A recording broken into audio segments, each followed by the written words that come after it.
18, 48, 60.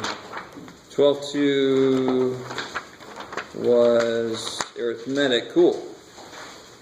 18. Ooh, yeah, 18 looks yummy. Let's see.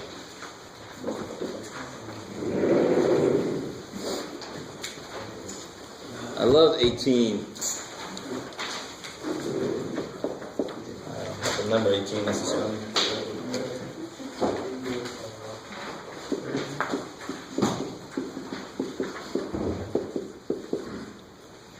Alright, now if I gave you this problem on a test, I might give you some kind of hint, but the hint is the section it's in. So you know this is not geometric because the book hasn't even gotten to the geometric section yet.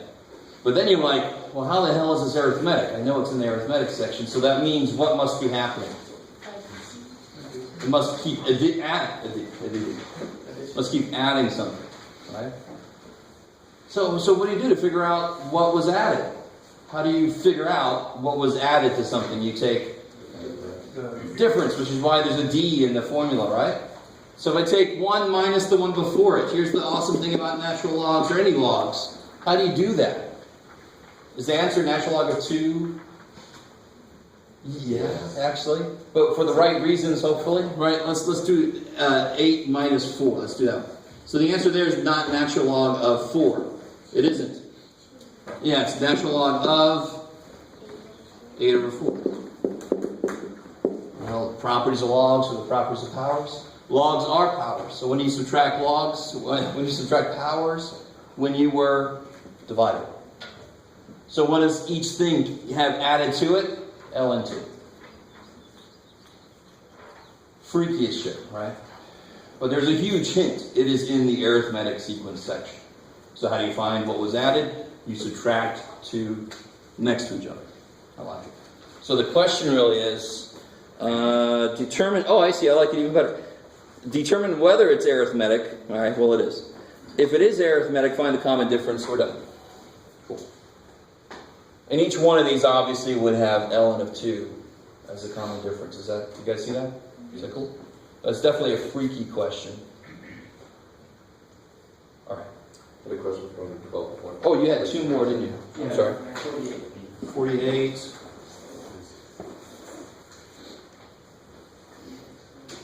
Oh, cool. I like that. All right.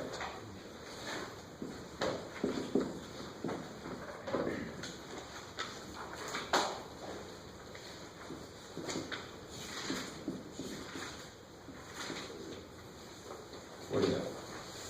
15. Ooh, this is awesome.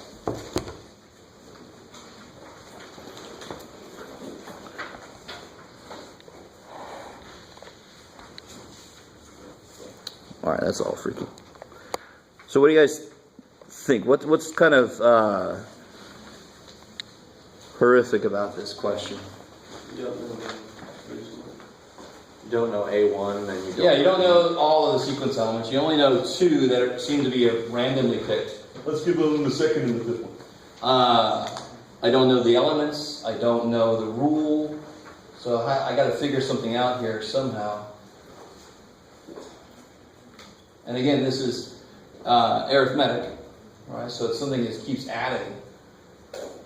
Yes, sir. You can plug them in and solve them both for A1. All right, cool. So you do sort of have two equations here. There's two ways to do this. One is very algebraic, I guess, and the other one's just straight up computational. The fact that these are 3 apart, you can kind of use that. Sure.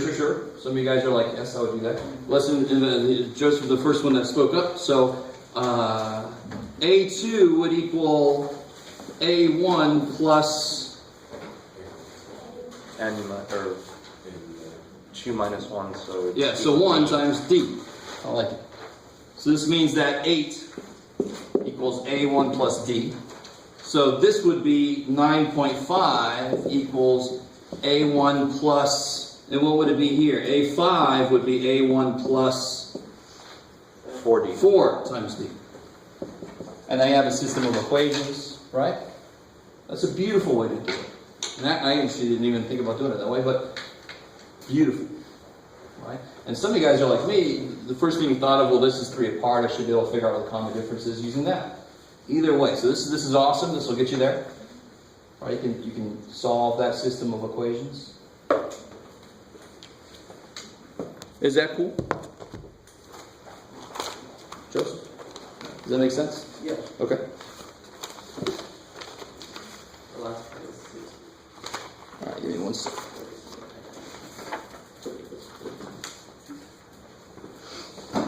Let's see, all right, 60? Oh, so this sounds sort of the same idea. Oh, and of course, once you know A1, and once you know D, you can figure out A15, and then you can figure out S15. Oh, I love that problem. So many layers, right? It's like parfait. Everybody likes parfait. See, 60, first term A1 is 1, fourth term is 16. How many terms must be added to get 2356?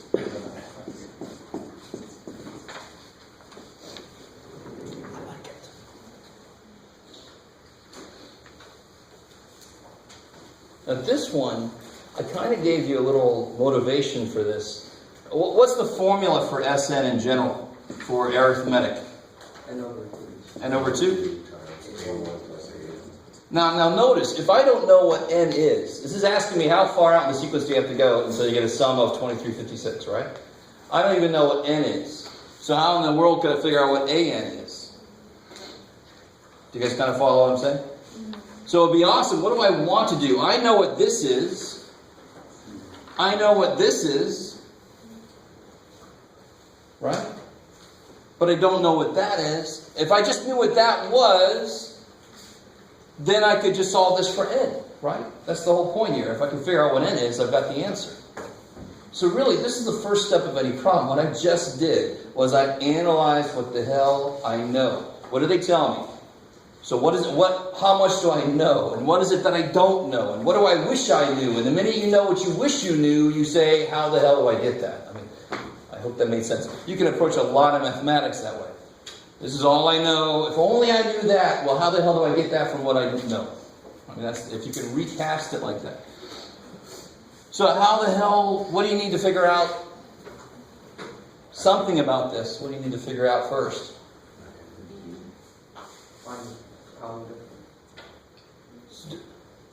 Find the what now? It feels a lot like that problem. What's the first thing they had to do over there? Why did they give us these 2 things? Say what? Repeating? No? How do you mean? Difference? This, the D. Figure out what D is. That's why I got excited over there. I thought, you say D? If you can figure out what D is, and I don't know if you remember this, I said something the other day about I could rewrite AN using its formula. So it was some formula that only cared about A1. Do you guys remember me saying that? There was actually a reason I said that, because of this problem here. Do you guys understand what I'm trying to say? I can't get AN because I don't know N. In fact, that's when I'll be done, is when I know N. So there's got to be a way around this. There's no way to get AN directly, because I don't know what N is. That's the whole point. But I can figure out what D is, and then I can figure out, well, AN is A1 plus N minus 1 times D. And you see how now this whole equation, the only thing I won't know in it is N, which kicks ass, because then I can solve for N.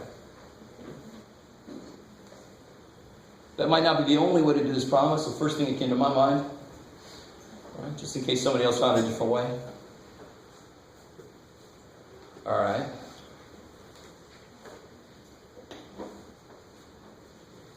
Alright.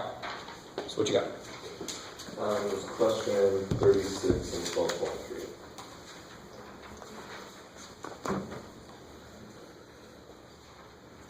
Ooh, yeah.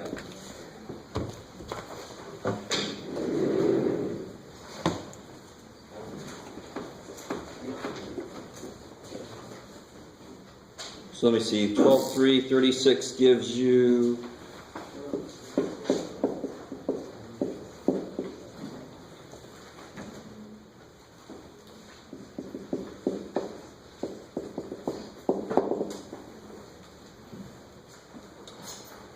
And it asks you, determine the common ratio, the fifth term, and the nth term. R equals A5 equals AN equals. This one you can figure out without even knowing shit, right? What do you think the third term is? Without even knowing what R is. 5, 3C plus 1. So that's the third term. The fourth term, what's the fifth term? 5 to the 4C plus 1. Whoa! But, what would R be? How do you get R? Well, how did we get D? We took one sequence element and we subtracted the one before it to recover what was added. So how do I recover what was multiplied? I take one sequence element and divide it by the one before. That's why the letters are, because it's a common ratio. So if I make a ratio of, I don't care, if I make a ratio of 5 to the 2c plus 1 divided by the one before it, now you've got to actually simplify that correctly. Which really should not be a big deal, but I get all kinds of neat shit from this. What do you do with the powers? Don't overthink this. Subtract them, right? That process of powers, the properties of powers, they don't give a shit what the powers are. When you divide like bases, you subtract the powers. They don't care what they are. So what is 2c plus 1 minus c plus 1? It's insane. And you think about it, what's 5 times 5 to the c? 5 times 5 to the c is 5 to the c plus 1. What's 5 to the c plus 1 times 5 to the c? It's 5 to the 2c plus 1. That's crazy. So they do keep multiplying by 5 to the c because the powers keep having a c added to them. Alright. Still don't want to play poker with any of you. You have no like, I get it, and not like, I don't get it. It's like, I'm physically here. Yes? Say again? It is 1c. There's an understood one, if you want to put that. Well, no, like, even the 5. Oh, the 1 now. No. I know 5 divided by 5 is definitely 1. But I don't say that anywhere up here. Right? So watch, dude. So like 5 cubed divided by 5.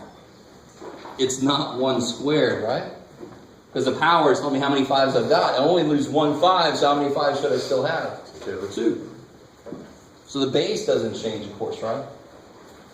So when I do exponents, I'm not actually multiplying, I'm not actually dividing. I'm keeping track of how many multiplications or divisions I have to do. So if I had to multiply 2c plus 1 5s, but divided c plus 1 5s away, I've only got c 5s left to multiply. That's the idea.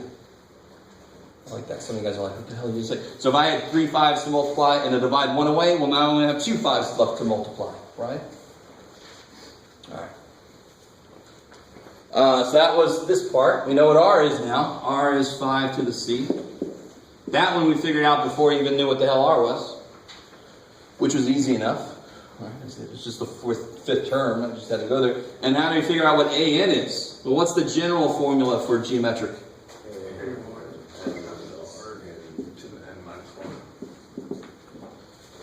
All right. Multiply by R, and the n minus 1 is because we start at 1. Screw ourselves over, but all. And I just throw everything in there. What's A1? 5. What's R? 5 to the C. And then there's n minus 1. So can you simplify that a little bit? What's this? Multiply Cn minus C. 5 to the Cn minus C. Oh, I left the C off here, didn't I? No, I didn't. 5 is the first one. And then what do I get here when I multiply these together? This is where things get weird. 5 to the Cn minus C plus 1. Freaky. All right, let's check that. So A3 is supposed to be 5 to the 2c plus 1, right? When I plug a 3 in here for n, what do I get? 3c minus c is 2c plus 1. I do get the right thing, right? Is that what you guys expected to get there? So thank God math exists. You're like, if math didn't exist, I wouldn't have had that problem in the first place. I'd be happy in my cave. right? With my smart rock. With the odd rock soda. Alright, sorry. No. Okay, cool. That was freaky. I like it a lot. But I mean, it's you know the process for arithmetic sequence. You know how exponents work. Those just go together to have this problem happen. And you should, at least a few guys should appreciate this kind of problem. That's why I assign these problems in homework. You don't necessarily see them on the test because in the homework you have a little more time to sit down and think about it. On a test, you don't have all the time in the world to think about it, which kind of sucks about tests, right? Which is why I make a big deal about homework. If you don't do the homework, you're missing a huge part of the class. That kind of problem is awesome because you just attack it. You just jump into it. You just attack it. Okay. So where do you guys want to go? Yeah.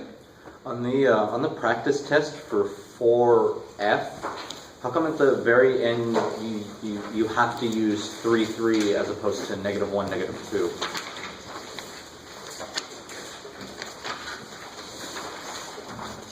For F. You don't have to, no. I didn't say you had to, I just did. Right? You choose one of the points to use. And you with me? So when I'm finding an equation of a line, I'm using the y minus y1, mx minus x1. Does it matter what point you put in for x1 and y1? No. That's the whole idea of a line. I don't care where I am on the line. I can use any point on it to define the line. Think about it this way. What two things do I need for a line? You need to tell me which is a direction, right? Slope is a direction. You got to tell me which way to go, and you have to give me a starting point. And that starting point can be anything on the line, right? Start here and go this way, or its exact opposite, and you get the line. That's why you need the slope and a point.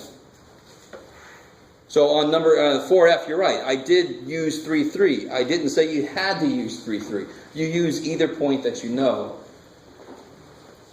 You're supposed to get the same answer either way, right? And you will.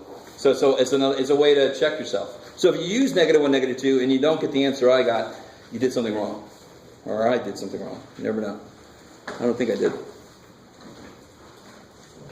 15 fours plus 12 4. Yeah, that looks good. All right. But that's, I mean, when students first see that you can use either point you want to, they freak out. They're like, that's not going to have the same answer. Yes, it will. You got to do it. It doesn't look like it will. Just like I didn't think this would look like this. I didn't think it was going to look like that either. That's why I took a second and said, let's check this. Why not? Check what the hell answer I get and see if it actually gives me what I'm supposed to get. That's what I would do if I were you. Check it. Make sure it gives you the right thing. If it doesn't, shit. So don't assume anything about what something's supposed to look like. Right? Apply the right steps and then go with what you get. And check what you get if you can. This one you can't.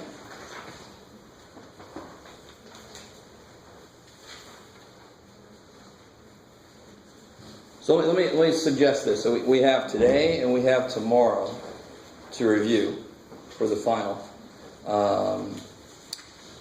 We could try to focus on more recent stuff today, and then tomorrow we can kind of extend our reach back to places like, remember, synthetic division, Descartes rule, multiplicities, all that kind of stuff from way long time ago. Logarithms. I'm trying to do 60 the way you put it up there. I don't think I'm I ended up with 2,356 equals 5 times to the second minus 4n. Okay. Then you have to factor that, yeah.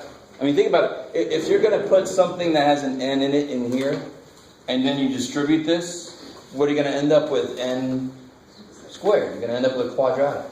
Yeah. More than likely, it's going to give you like a negative answer and a positive answer.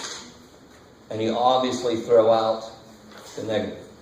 Like a math equation will tell you, the ball after 5 seconds will be there, or it will be 20 feet below the ground. And you're like, no, math, I'm going to throw that answer out because that's weird, right? I don't throw a baseball, and it goes 20 feet under the ground. That was obviously math going, oh, the graph would let me go there, but the reality won't, right? So I think you should get a positive answer and a negative answer, and throw the negative answer out. Because n starts at 1 and goes up. Cool. So have fun with that. Sounds like an awesome quadratic. Right? It's a word I would use. I don't know if you guys would use that word. If you don't trust it, you can just graph it. Get the intercepts that way to see if it actually is the correct equation, right? Yeah. For number 20, you just wrote okay. Oh yeah, because what's 20 say? Okay.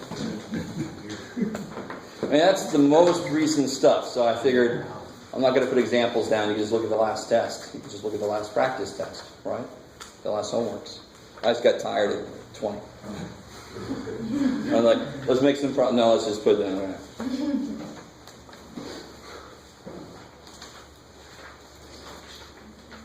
You do number 1. Start it off. Okay.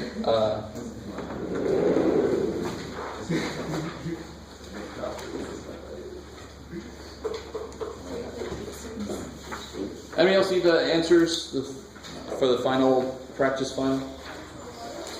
Not the answers for the actual final. Don't get excited. Okay. So let's see.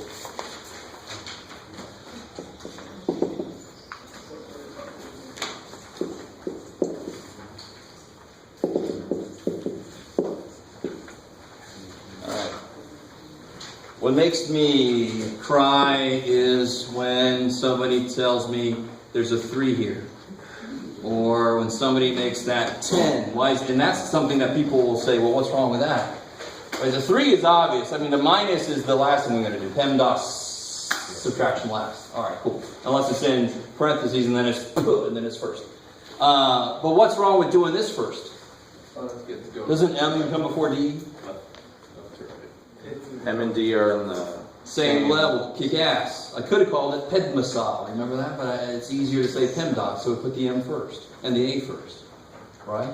So you do division and multiplication as it comes, but of course the very first thing I do, yeah, there's no parentheses, so I do exponents first. And what the hell does that mean? Fifth root of 32. Yeah, 5th root of 32 squared. I like it, right? The fractional power means a root. What's on the bottom of plants? Roots. So what's on the bottom of the power? Roots, right? I don't want to hear any botanists, well, technically 2 roots, but we're going to screw you. Most plants have roots underneath. Right? So the bottom is the root, the top is the power. It's power. Right? Whatever makes it stick in your brain. I have 2/5 of a 32. Well, what's 1/5 of a 32 multiplicatively? What is the 5th root of 32? What's the 5th root of 32? What does it take 5 up to multiply? 2. And then take 2 of those. 4, right? So that would be 2/5 of 32 multiplicatively. 1/5 is 2, 2/5 is 4, 3/5 would be 8. Do you see, it's kind of a nice way to look at it, or just do this. So then I get 16 divided by 4 divided by 2 times 5 minus 2. So this whole chunk of this problem is all on the same level, which means you just go straight through it, right? So 16 divided by 4 is, divided by 2 is, times 5 is, minus 2 is 8. All right. Hopefully that's what I got. I can't remember. Is that what I got? Yes, Jeff. The good old, please excuse my dumbass son. People, it's much better to write it like that instead of a straight line. In fact, teachers themselves make mistakes because they look at the straight line and they do it that way. I'm like, you are a teacher. You should know what you're talking about. It sucks. And this is just the grammar of math. This way we are sure that we all understand what each other means. It's the same way that language has grammar. Right? If you choose your own grammar for language, good luck talking to other people. Right? Yes? So do you do the fifth root first and then you square it? You could do the squaring first. It doesn't matter. It's completely the same either way. And why is that? Because if I have this, isn't that the same as this? Those are the same, right? Right. Because that would be 2 times, but isn't that the same as this then? Would you rather take the fifth root of the square of 32? Or take the square of the fifth root of 32? I'd rather do this, right? So I always, when it's a number, you put that power on the outside. So then you can attack this dude directly. It's up to you. It's your choice, because either way is the same. So math goes, you choose.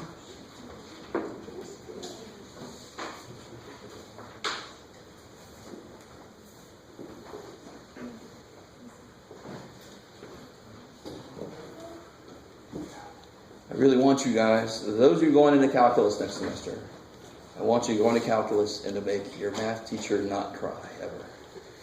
Right? Don't make little mistakes. Don't make them cry. Right? Yeah. Stuff like this still happens to me. With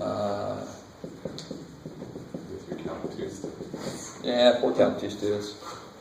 You do it, so they don't. Yeah, that's neat. All right. I know, I'm not trying to be harsh. This should not happen.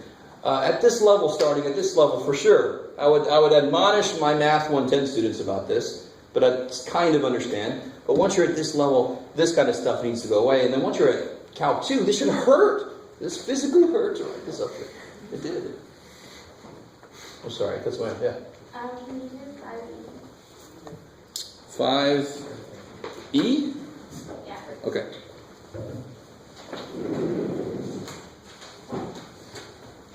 Let's see if this is okay.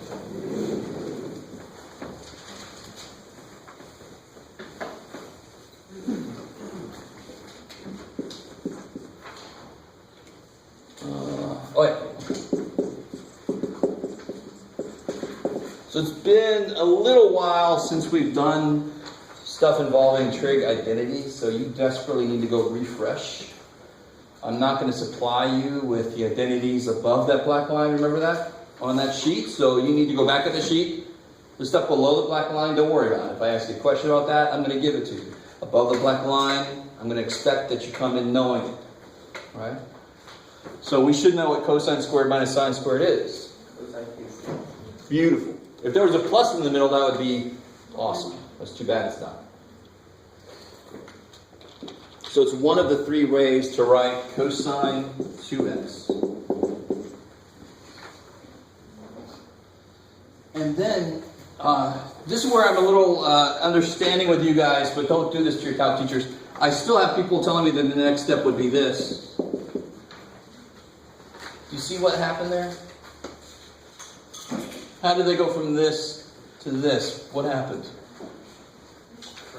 Well, what happened? They just took a 2 out, which is neat, right? That's like saying, okay, I got the square root of 7x squared. Well, let me just take the 7 out. And then, so the square root has no effect on the 7. Yes, again, I apologize for my tone, but these are the kind of mistakes you got to start not making. I understand temporary brain farts, but when you make mistakes and you continue to make them over and over, I'm like, you believe that's true. This is not good. So I definitely can't take that 2 out. There's no way. It's the cosine of 2x. So do I let that bother me at the moment that it's 2x? No, I don't give a shit. This is an angle. I'm going to figure out what that angle is, and then the very last thing we're going to do, divide by 2. So I can figure out what x is. Right? I like it. So how do I figure out what 2x is? You take the inverse cosine of the other side. Beautiful. Right? But I don't want to see decimal answers. Screw that. Where am I at? What quadrants am I in? First? And? Where else is cosine positive, right? First and fourth. First and fourth. Cosine positive would mean x is positive. See how Asymptote sucks? It almost sounds like suck. There you go. Again, I'm sorry. If you love SOHCAHTOA, fine, whatever. But it does not help you build for later stuff. It only helps you momentarily. Okay, so what I know, then 2x has to equal, what are my base?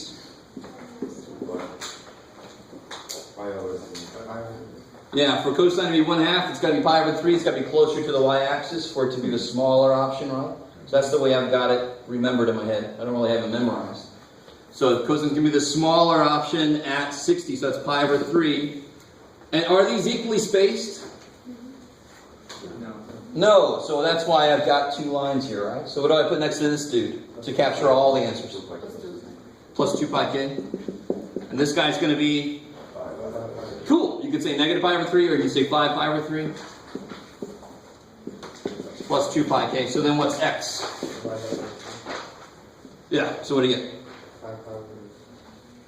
Alright, so you get 5 pi over 6 plus pi k, or pi over 6 plus pi k. Alright, is that all I asked for? Yeah, I just said solve. So if I ask specifically for the answers that are from 0 to 2 pi, so this is all the answers. If I want these answers, no, Jen. And you give me this, is that good enough? Probably giving it away, then that's not good enough. Why is that not good enough? Because what do you get here if k is 1? What do you hear if k is 1? What's a sixth of a pi plus a whole pi? 7/6 of a pi. Hey, that's an option, right? That's in there. But if I make this 2, that'll be too much, right? You guys see that? That's 2 pi plus, that's already outside of 2 pi. You with me? Alright, so then we move down here. Pi, k equals 0, I've got. K equal to 1 would be 5 pi over 6 plus pi. 11 pi over 11 pi over 6, kick ass. And the next one obviously would be too high because that's already on the doorstep of 2 pi. Right? You guys see that? It's already almost 2 pi, so that I know I'm done. And just a little point, if that was an x, this would have 2 answers in there. Those answers would be these 2. Right? There's only 2 places here where cosine of an angle is positive 1/2, right? There's only 2 answers. But the minute I put a 2 there, it now doubled and became 4 answers. So if I had a 3 there, there would be... That's crazy. That's crazy. Yes, sir. So would the answer be the x equals, or would it be the actual, like, 6, or... So this is all of the solutions. Remember, so I always ask, sometimes I ask 2 different ways, and the book did this. Find all of the solutions. Find the solutions in 0 to 2 pi. This is like part A, part B. On the actual practice test, the answer is this, because I don't say only find those. I just say solve it. And if I say solve it, you have to find all the solutions. So that should be this. But just to warn you, I might do like we did in the homework and on the test. I might say find those specifically in here. You just pick values for k until you're not in there anymore. Does that sound familiar? It should. All right, a little bit.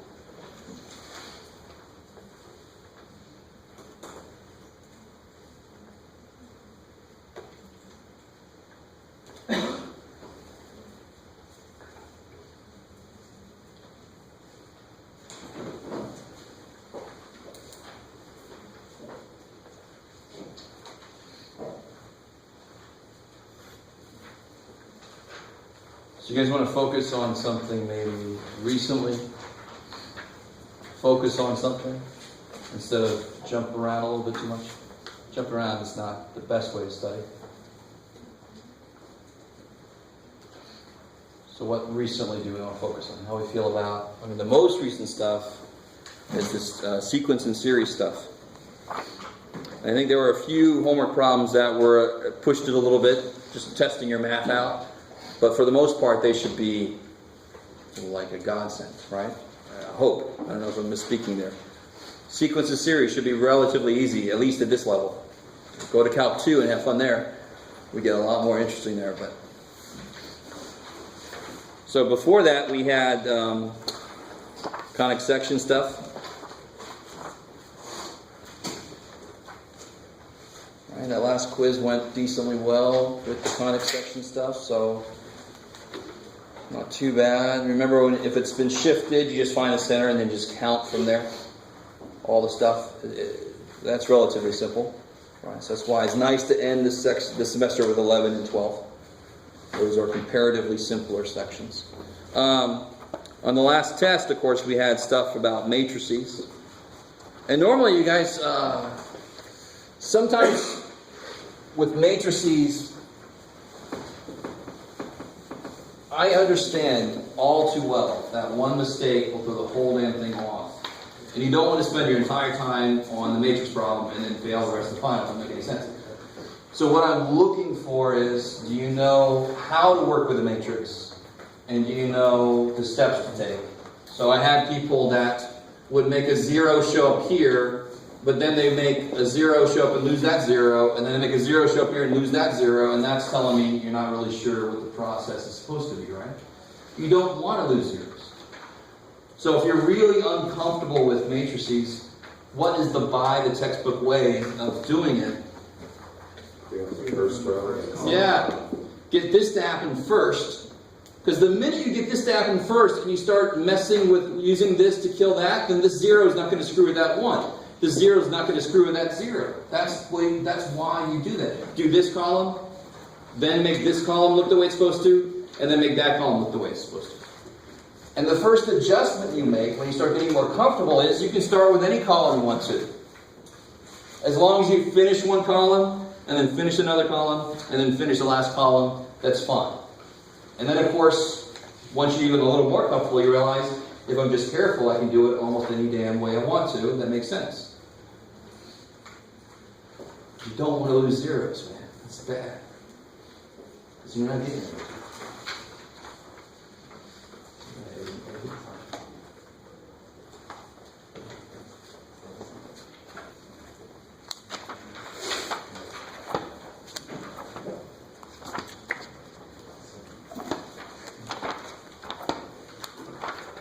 Oh yeah.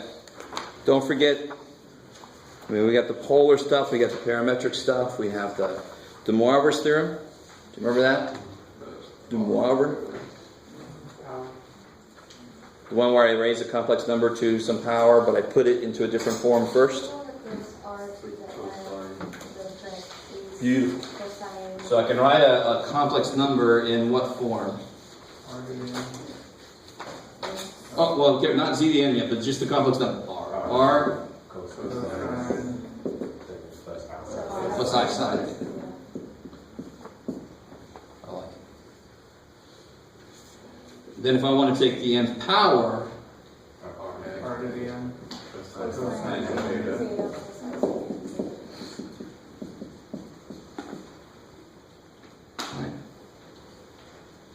and then if I want to take the nth root,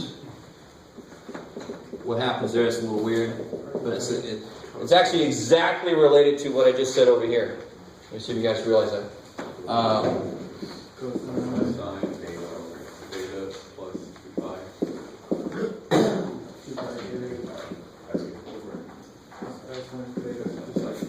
Sine of the same thing.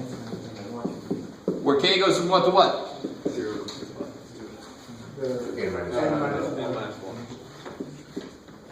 I like it. So how many answers would there be here? How many answers exactly? Tell me. 0 is one answer, and then up to n minus 1, so how many total answers are there? N. Go from 0 to 3. How many numbers are there? 0, 1, 2. Oh, shit. Because we're counting 0, right? 0. Letting k be 0 gives me an answer. Letting k be 1 gives me an answer. That's already 2, right? So if I go up to n minus 1, I'm going to get n answers. Now here, how many answers would I normally get? 2, and I actually ended up getting 4 answers, right? So there's kind of a relationship between those two. So if I specified this guy, here this would be, what am I trying to say? Well, it's almost the same thing. It's not quite. But it is related, right? Yeah, that one's a little bit different. So if I put a 3 there, it'd be triple, right? But this kind of gives you an idea of how many total answers you're going to get based on which route you're taking. Right? So you know ahead of time how many answers you're going to get. Cool. And remember, that was really just related to, if I have a problem like this, how many answers must there be? 6, right? And this would be related to taking the 6th root of I, which if I take the 6th root, I am going to end up with 6 answers, right? 0 to 5. Okay, I'm going to end up with 6 answers. Good. So that's the direct relationship.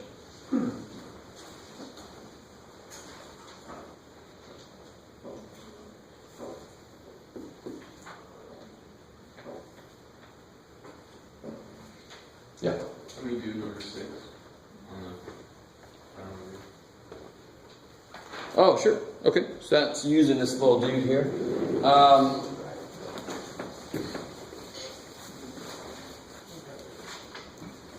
So first off, how do I write 1 minus 2i?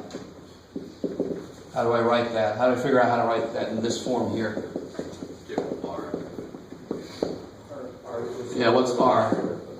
R equals square root of 1 plus 4. Good. So the square root of 5. That's great.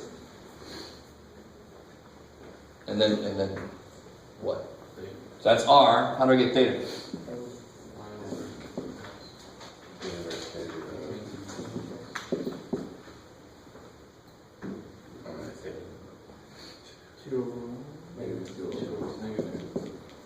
I like it.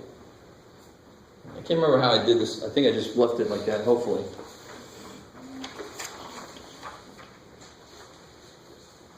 Which one is this? 4, 6. There it is. Cool. All right, sweet. So, I mean, this, if you did this in your calculator, what are you going to get? Are you going to get something nice? Or can you figure that out without your calculator? Is that a no? This is not an angle, I know, right? And the tangent of what is 2? I don't know, right? So what I do is I build this bad boy up here, what the z is. So I got rad 5, so it'll be cosine of... And what quadrant am I in? I've got to be a little careful. What quadrant am I in? 4. Good. And why is that good? Let me see if you guys can relate this. If I was in the second quadrant, that would actually really suck here. Because I can't write this as like pi over 6 or something. You with me? I can't write that as pi over 6. If I could then change it into an angle in the second quadrant. Let me see if you guys remember this. The outputs of inverse tangent are in which quadrants? First is one of them.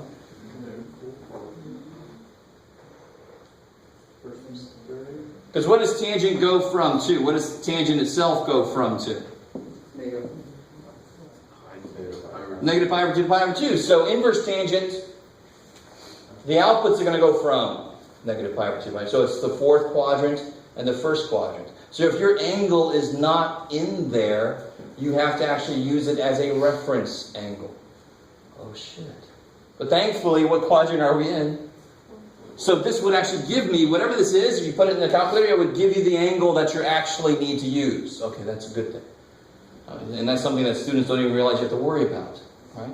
But if this came out to be negative pi over 6, and I was actually in the second quadrant, what angle would you actually use?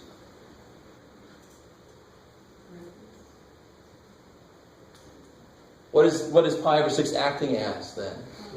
Reference angle. So what would the reference angle going back pi over 6? I would end up at 5 pi over 6. 5 pi over 6. That's what you would use, right? That's what you would use. So this really sucks because I can't write that like this. So if I was in the second quadrant, I'd have to do this. Pi plus tangent inverse of negative 2 over 1. That's disgusting. Maybe a few of you guys understand what I'm saying. Because that's exactly what we just did. If I could write this nice, well, I got to do the same damn thing, even if I can't write it nice. But what's nice about this problem coming back? Am I in the second quadrant? No, I'm in the 4th quadrant. That's what this guy gives me. Thank you. Right?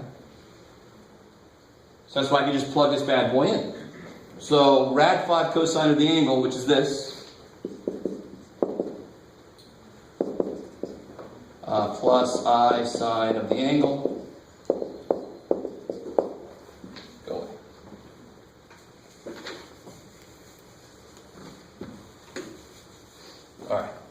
So that's what the complex number itself looks like. Now I want to raise it to the third power. So z cubed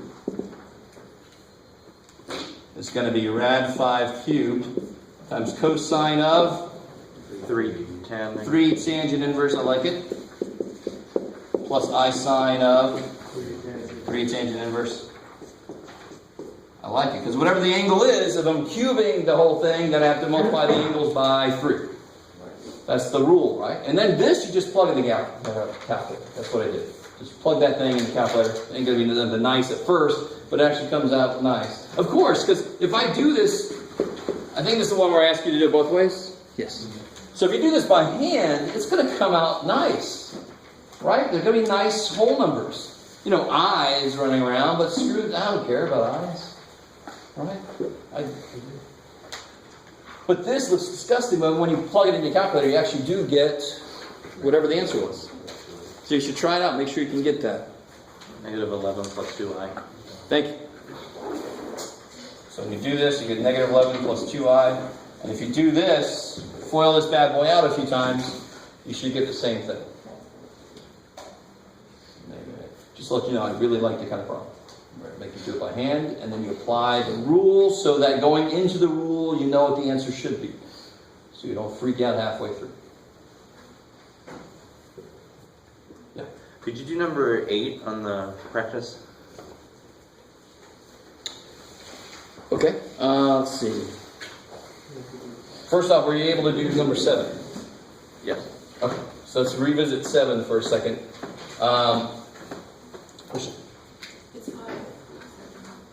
What's up? You wrote it to do function 5, and then you did function 7 on that. Oh yeah, I forgot.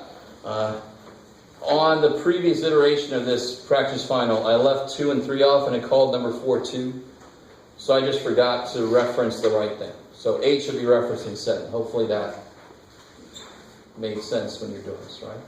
So 8 says for the function in 5 above, and when you look at 5, you're like, there are several Which one? equations, Jeff. So hopefully, I meant 8 references the one right before it. So number 7, how do I use, can you just group this? Can you use grouping to solve this? To factor this? Yes. If you can, I want you to teach me. Can you teach me? Synthetically divided. I know I say that, but why do I say that? I don't say it just to be mean. I say it because that's the only damn way you're going to do it. Why was grouping? You can quickly see grouping is going to suck. It's not going to work. X squared, x plus 5 plus 3. Oh shit. There's no. Now there are some nifty things you can do where you add stuff and subtract the same stuff, and there's all kinds of nifty ways around it. But synthetic division is stupid powerful as a factoring tool. So how do I use synthetic division? Do I just start dividing by 2, divide by 3, divide by 4? Find the roots of 9. Beautiful. So factors of 9. And thankfully this number is 1. Why is that good? Because you don't have to find the roots of 9. Because I don't have to divide the factors of 9 by any, but it's just by 1, so who cares? You with me? Because when this number is not 1, when it's 2 or 3 or something, you're going to get a bunch of fractions that you might have to try elsewhere. So I was trying to be not overly evil. So my list of possible rational roots. Plus or minus 1, 3, 9. Sweet. Does the Descartes' rule of signs, does it help me?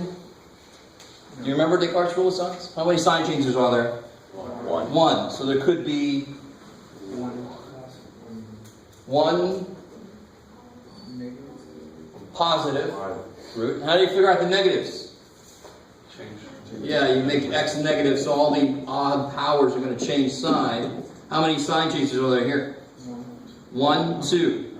So there could be 2 negative. There could be 2 negative or... No. There could be 1 positive. There could be 2 negative or 0 negative, right? You go down by 2 because if they're not real, they are complex. Or if they're not rational, they're irrational, and they're going to come in pairs, right? Good old quadratic plus or minus formula. Alright, so now you start picking and choosing. So what do you want to try first? 1. Alright, this is good. Of course, I mean, I'm going to try not to make this list overly huge. If I ask you to apply like lower and upper bounds and you misapply them and your list remains large, that's on you. I'm going to try to make this so it's not if you're lucky or not, right? So I'm not going to make this 18 long and only one of them works and let's see who's lucky. Yeah, no, that's evil, right? This would be the longest list I give you, 6. But 1, what's going to happen with 1? Yay. So what does that mean? It means x minus 1 is a factor. Yeah, good. X minus the cube, the penalty box, times, good, because it was cubed, now it's gone down by a power of 1. So it's x squared Plus plus 6x 6x. plus 9. And how does that factor? X plus 3 squared. Kick ass. So now for number 8,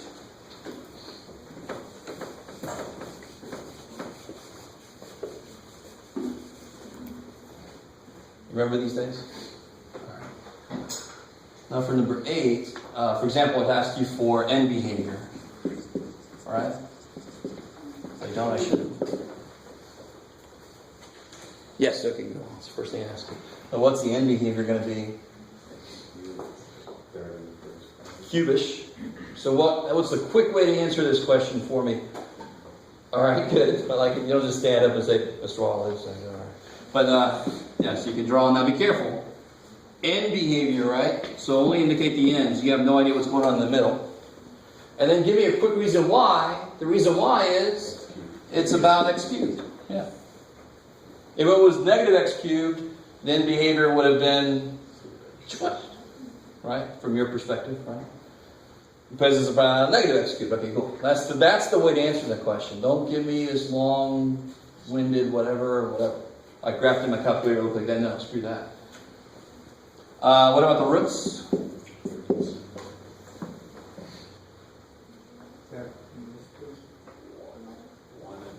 So 1, 0, and negative 3, 0. What are their multiplicities?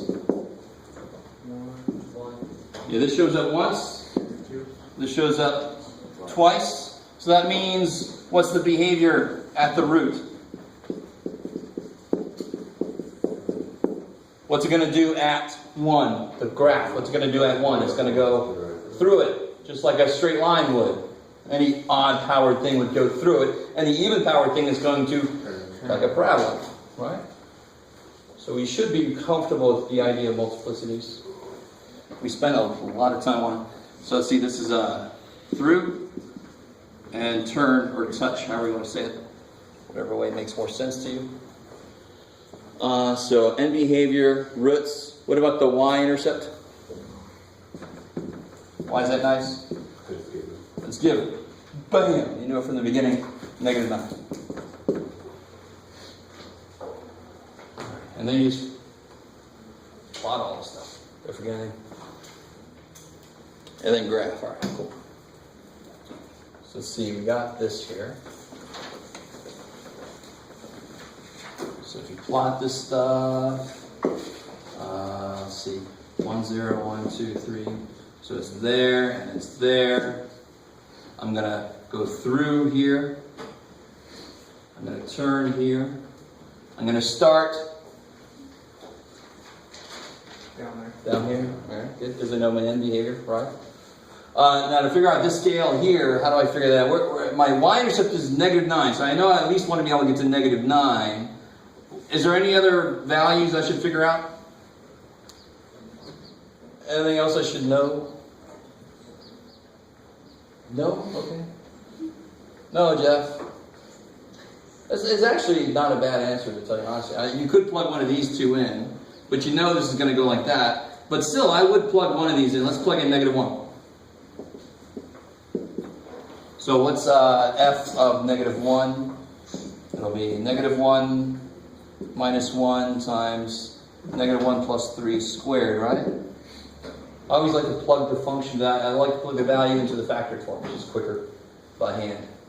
So again, negative 2 times 4, negative 8. Kick ass. So now I know. That sounds about right. Sounds like I should go 2, 4, 6, 8, 10. So here's 9. There's negative 9. is the intercept. And at -1, it's at -8. So I have a little better feel for how this thing is shaped. So it looks like it's going to come there, and it's going to start to curve here, so I can get around that corner and get the hell up there quick, right? That's what that extra point did for you, was it gave you an idea how the thing is going to start to curve back up. So it looks like it's going to go, wee-haw, woo-hoo, and then through, wah. I'd rather, the most points I want to see you do is maybe 3 extra points. Maybe you could have done this one, and that one, just to see how quickly it's climbing. It normally goes pretty damn quick once it's past all its roots. But if you start making a big-ass little table of values, that's kind of going away from the idea. You should not need that. That's the whole point of this. There's one of the points of this. You shouldn't need a big-ass table of values. What did I do? Well, then put it somewhere else and don't show it to me.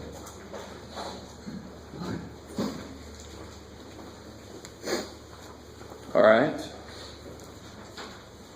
Yes? Number 9. Okay. And then I think that'll end the day. We'll pick up again tomorrow after this. So number 9 is the equivalent of this, but with rational expressions. So what does that introduce happening? Asymptotes. Kick ass.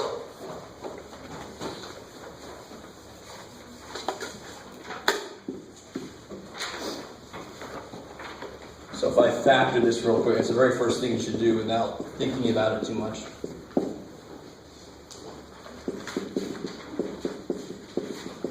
Okay.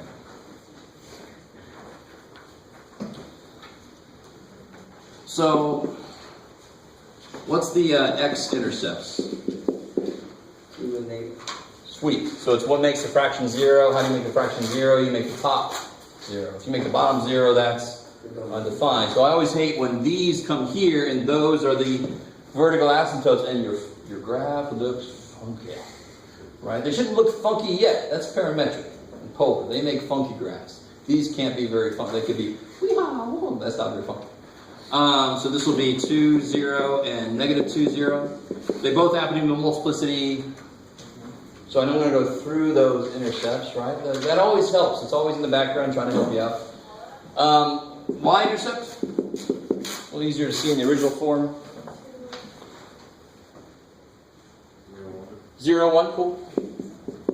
All right. Y-intercepts don't have a multiplicity. Is that cool?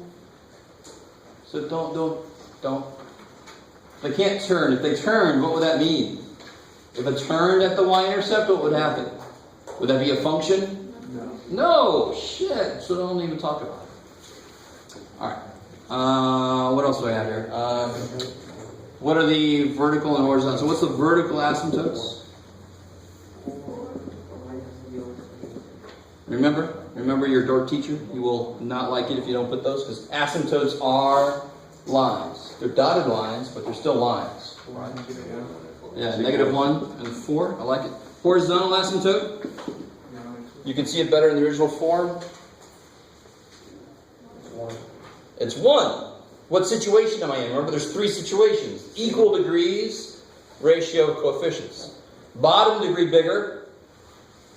So if it was x squared, blah, blah, blah, over x cubed, blah, blah, blah, that would go to 0, because the bottom grows quicker, the whole thing is going to get small. It's going to go to 0. Or the top power is bigger.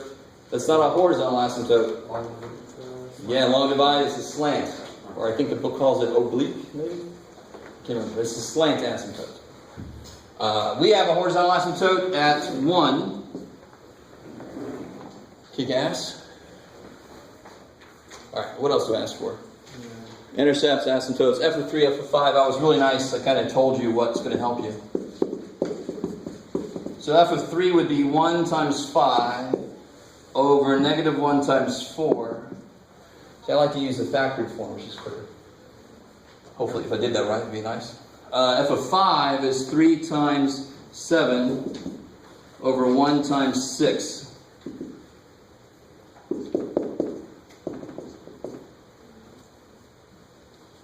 Alright, cool. So I have those points to plot. And then you just plot everything, right? Do I have to do it again up here? It's already on the paper. Yeah. So originally it looked like this, right?